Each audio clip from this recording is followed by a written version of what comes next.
दोस्तों, एक जमाना था जब बड़े लोग जेल पहुंचते ही बीमारी का बहाना बनाकर अस्पताल चले जाते थे, मगर जब से महान बांसुरी वादक अतीक अहमद अस्पताल के बाहर निपटाए गए हैं, गुंडे मवालियों ने तो अस्पताल के आगे से गुजरना ही बंद कर दिया है। खत्म। जिन लफंगों के अस्पताल के पास अपने घर थे, वो भी मकान बेचकर धर्मशाला में शिफ्ट हो गए। Bye bye. जिन्हें जेलों में हार्ट अटैक भी आ रहे हैं ना, वो लोग भी ये कह रहे हैं कि यहीं पर एक पैरासीटामोल खिला दो, लेकिन हॉस्पिटल नहीं जाएंगे। गया। सुना है कल सुबह एक माफिया को पुलिस हिरासत में खांसी आ गई, तो पुलिस वालों ने उससे पूछा कि क्या आपकी तबीयत खराब है? उसने कहा नहीं। पुलिस वालों ने कहा नहीं, आप नहीं जानते, आपकी तबीयत खराब है। उसने कहा भाई मेरी तबीयत है, मैं कह रहा हूं ना, नहीं खराब है।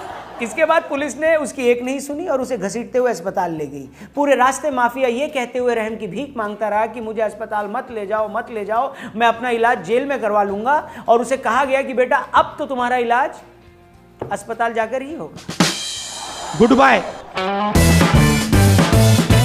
नमस्कार दोस्तों, जय हिंद। मैं हूं रौनक। फनतंत्र में आपका स्वागत है। दोस्तों, जैसे एक क्रिकेट खिलाड़ी की महानता उसके रिटायर हो जाने के बाद ही पता चलती है, एक मूवी स्टार की ग्रेटनेस भी कई सालों बाद समझ आती है, उसी तरह गौरक्षक अतीक अहमद भी क्या अजीम शख्सियत थे। ओहो, ये हमें उनके जाने के बाद ही पता चल रहा है।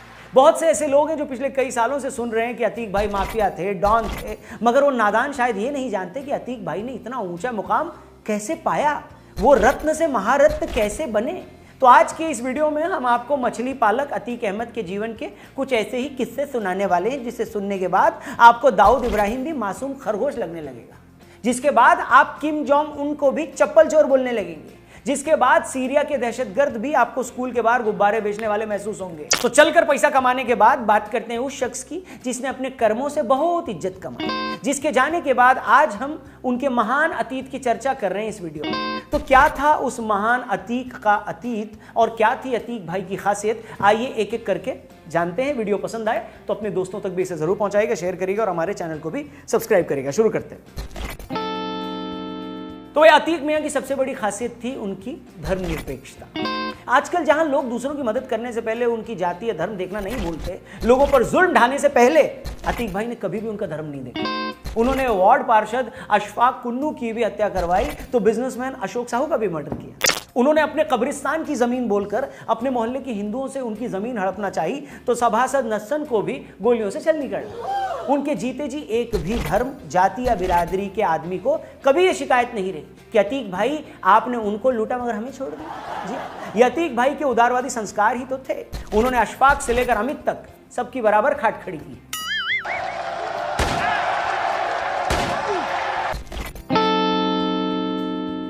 मजहबी नहीं, अतीक भाई रिश्तों के भी बड़े पक्के थे। अतीक के भाई के घर के सामने अशरफ नाम का एक बीजेपी का नेता रहता था। अतीक भाई के भाई का नाम भी अशरफ था। अतीक भाई को यह बात अक्सर खटकती थी कि उनके भाई के नाम वाला आदमी दूसरी पार्टी में काम कर रहा है। इस बारे में सोच सोच कर उनका मूड खराब हो जाता। और एक दिन जब उनका मूड ज्यादा खराब हुआ तो उन्होंने उस अशरफ का सिर्फ इसलिए कत्ल कर दिया क्योंकि उनके भाई के नाम वाला आदमी दूसरी पार्टी में काम करके उनको चिढ़ा रहा था। क्या समर्पण है, क्या प्यार है, निष्ठा है और भाईचारे की ऐसी कोई दूसरी मिसाल आपको पूरी दुनिया में देखने को नहीं मिलेगी।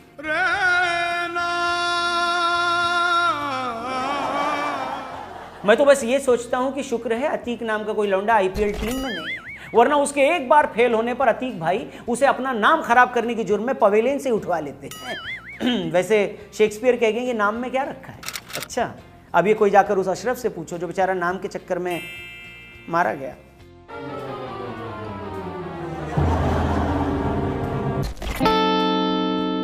देखिए, सारे मोटिवेशनल स्पीकर ये कहते हैं कि कभी हार मत मानो।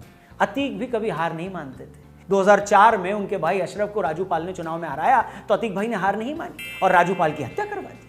कोई और होता तो इस हार के साथ सब्र करके अगले चुनाव के बारे में सोचने लगता, मगर सब्र का फल तो मीठा होता है और अतीक भाई को शुगर थी, इसलिए उन्होंने सब्र करके शुगर बढ़वाने की बजाय उसी वक्त राजू पाल की हत्या करवा दी। फिर उपचुनाव में अपने भाई अशरफ को चुनाव लड़वाकर और जितवाकर उस गरीब को उसका हक भी दिलवा दिया। इससे पता चलता है कि वो हर हाल में अपना मकसद पूरा करना चाहता था, फिर भले चाहे इस चक्कर में 10-20 की टांगे ही क्यों न तोड़नी पड़े। बड़े जुझारू थे भाई। अच्छा, और एक स्पेशल बात, अतीक भाई सच्चे अर्थों में नारीवादी थे। ये बात उनके जुल्म करने के तरीके से पता चलती है। धर्म की तरह लोगों को परेशान करने से पहले उन्होंने कभी उनका जेंडर भी नहीं देखा।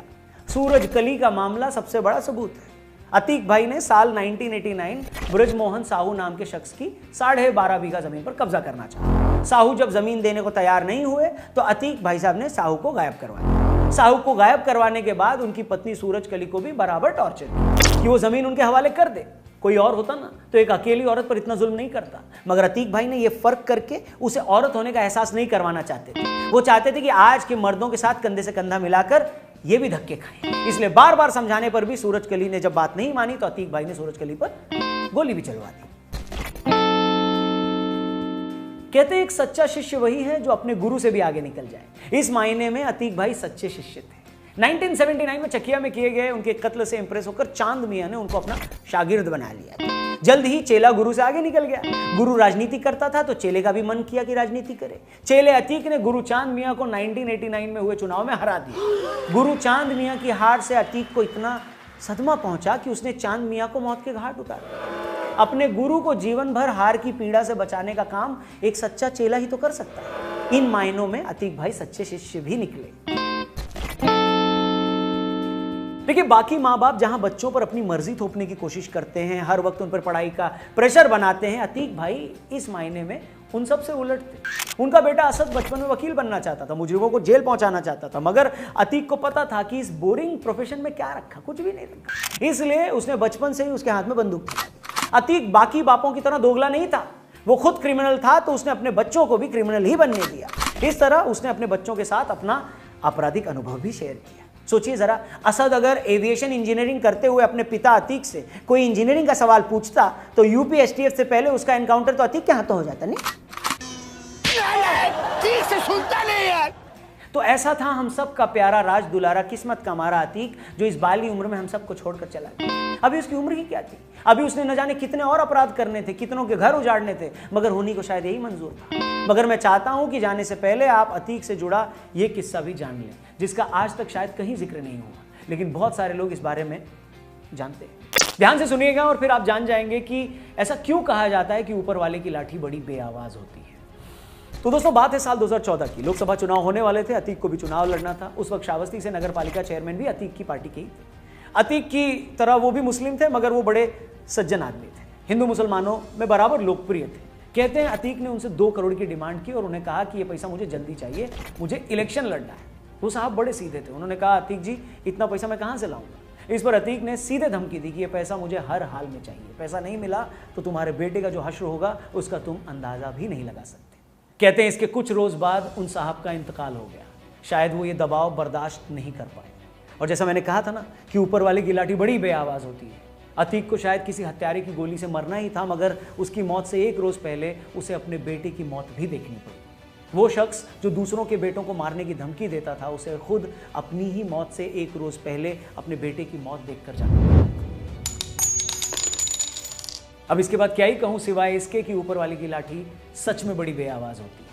आप सारी उम्र लोगों की जमीनें हथियाते रहे और आखिरकार बाकियों की तरह 7 फीट के गड्ढे में दफन कर दिए गए। सारी जिंदगी दूसरों के परिवारों को तबाह करते रहे और खुद अपना सारा परिवार तबाह होता देखकर गए।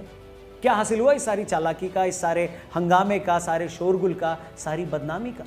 खाली हाथ आए थे, खाली हाथ चले गए।